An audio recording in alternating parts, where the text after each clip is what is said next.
First tonight, there's growing international alarm about the situation in Gaza. The territory's Hamas-run health ministry says at least 33 people, including 12 children, have died of starvation over the past 2 days. The head of the UN's Agency for Palestinians said he had received reports of staff, doctors and journalists fainting from hunger and exhaustion. The Israeli military's intense air and ground offensive is continuing in Gaza's central city of Deir al-Balah, an area previously spared large-scale destruction during the war. The territory's civil defense agency says at least 2 people have been killed there today, along with 13 others near Gaza City. Britain's Foreign Secretary David Lammy has said he's appalled and sickened by the scenes in Gaza. The new Israeli aid system is inhumane, it's dangerous, and it deprives Gazans of human dignity. It contradicts long-established humanitarian principles. It creates disorder Hamas is now exploiting, with distribution points reduced from 400 to just 4. It forces desperate civilians, children among them, to scramble unsafely for the essentials of life. It's a grotesque spectacle, wrecking a terrible human cost. Almost 1,000 civilians have been killed since May, seeking aid, including 100, Mr. Deputy Speaker, this weekend alone. Netanyahu should listen to the Israeli people, 82% of whom desperately want a ceasefire, and to the hostage families, because they know it offers the best chance to bring their loved ones home. Those hostages may be hidden in cramped tunnels under the ruins of Gaza, but we will not forget them or Hamas's despicable actions, and we will continue to demand their unconditional release. We've seen too many images of children being killed, of horrific slaughter, of churches being bombed. The images that we've seen have been pretty clear that so much of this is indefensible, and as that statement referred to, aid being drip-fed in. None of this changes the fact that the hostages need to be released. Of course that needs to happen, but what we are watching on the other side of the world is indefensible. The hostages still need to be released, but the war needs to end. It's a powerful statement. It's got powerful countries from all around the world saying the same thing. The slaughter has to end. Well, earlier, the United Nations Secretary-General Antonio Guterres warned that the last lifelines for Palestinians are collapsing. And 28 countries, including the UK, France, Canada, Australia and Japan, you heard some of them there, say the suffering of civilians has reached new depths and are condemning what they call the drip feeding of aid and the inhumane killing of civilians seeking food and water. Israel has rejected the criticism, accusing its critics of failing to recognize Hamas's role and responsibility for the situation. Israel controls the flow of aid into Gaza and currently allows a limited amount to be distributed at sites of the Gaza Humanitarian Foundation, or GHF. Hundreds of people have been killed seeking aid in recent weeks. We see an utter disregard for, if not outright violation of, international law, including international human rights law, international refugee law, international humanitarian law, and the UN Charter itself, without any accountability. These failures to uphold international obligations are coming at a time of a widening geopolitical divides and conflicts. And the cost is staggering, measured in human lives, shattered communities, and lost futures. We need look no further than the horror show in Gaza, with a level of death and destruction without parallel in recent times. The situation here is absolutely dire, and my team said to me today, the situation in Gaza has never been this bad. They are desperately hungry. Children are crying all the time for food, and my team, who are employed, they have money in their bank accounts, they're unable to find food in Gaza to buy. So the situation is absolutely terrible, and people are making impossible choices to risk their lives to try and find food. Well, for more on this, I'm joined now on the line from London by the international affairs analyst, Dr. Marek Laskiewicz. Dr. Laskiewicz, good to see you. And the UK, one of the 28 countries demanding an end to the war in Gaza. We're seeing a notable toughening of language from the British Foreign Secretary David Lammy, describing what is happening in Gaza as sickening, appalling and grotesque. So does it sound like diplomacy is now out the window with Israel and Britain is calling it out, as David Lammy said? Well, unfortunately, diplomacy clearly has very little effect on Israel. Israel seemingly disregards everything that's said to it and tolerates no criticism at all.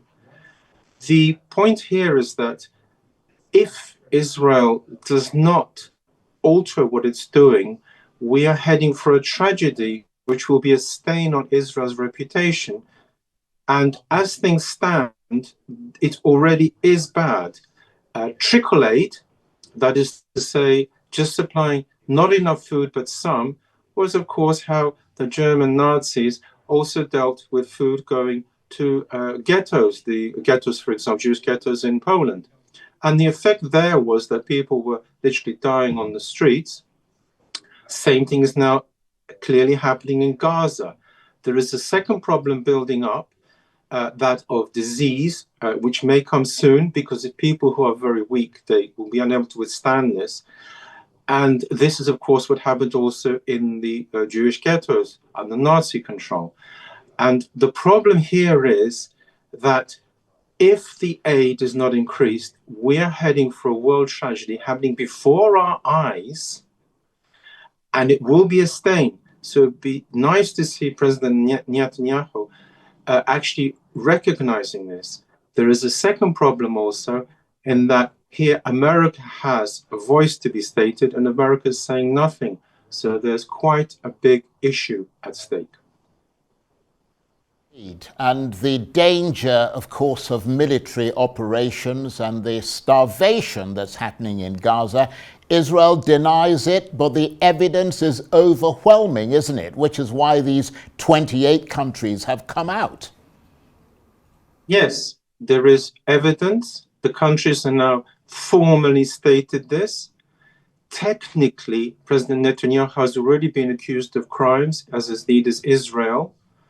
The fallout of this, if Israel does not watch out, could be a stain on its history, as I've stated, and meaning that what it claims to be as a victim status, which is quite justified as a result of Nazi Germany, and the threat it is from other Muslim states, does not take away the fact that if it goes too far and many people start dying either from food or as correctly disease, then there will be a problem.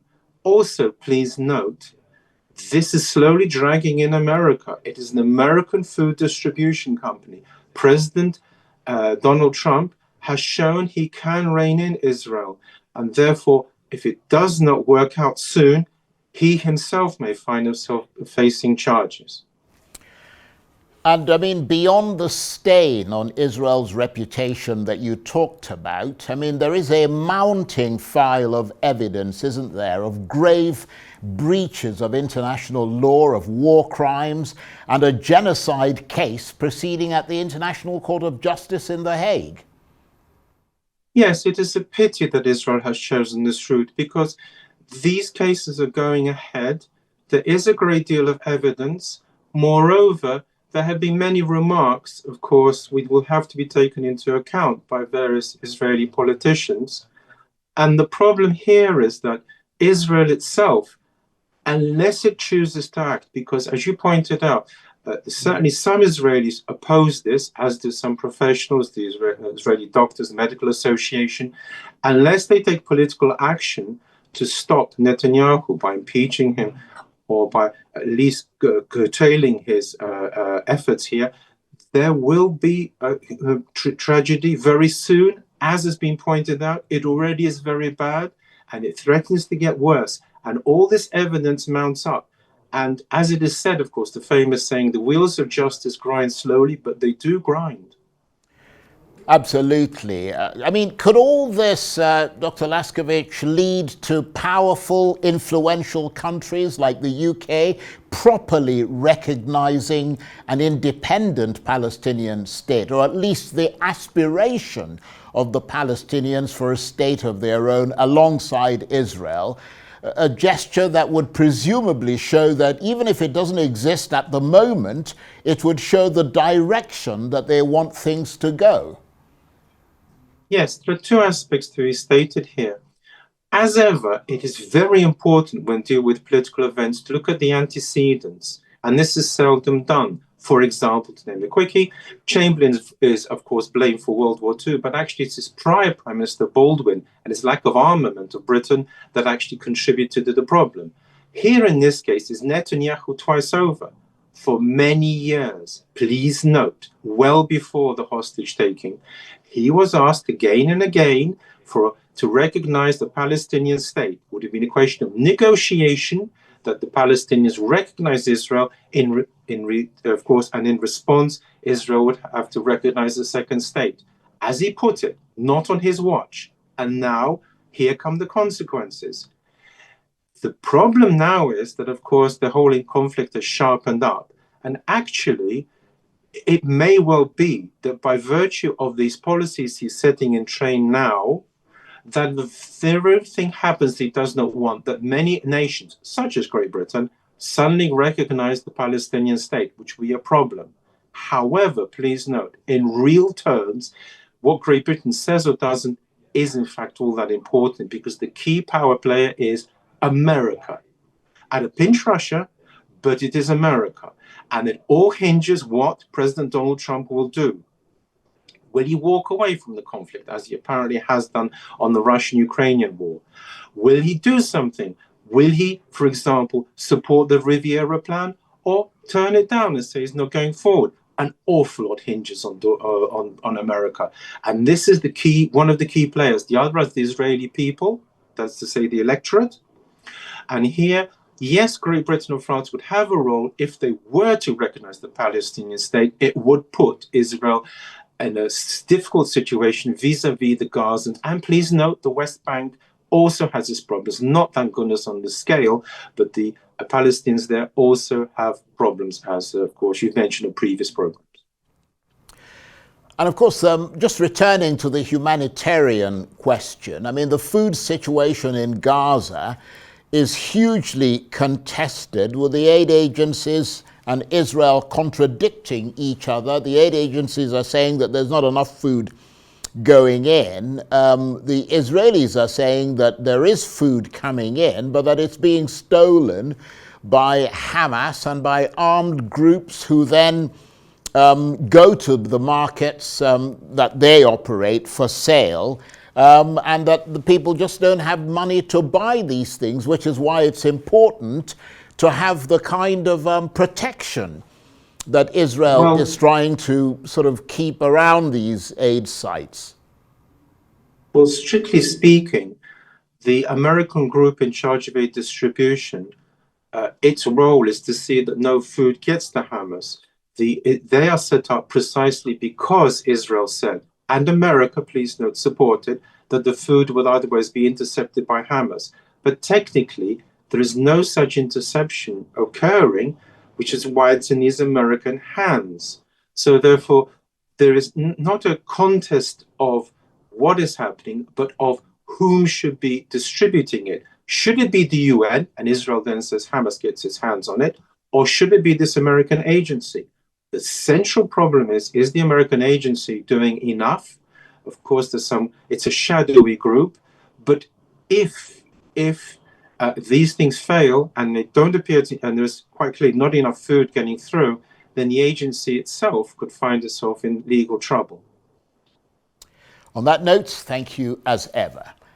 The international affairs analyst, Dr. Marek Laskiewicz, talking to me on the line there from London.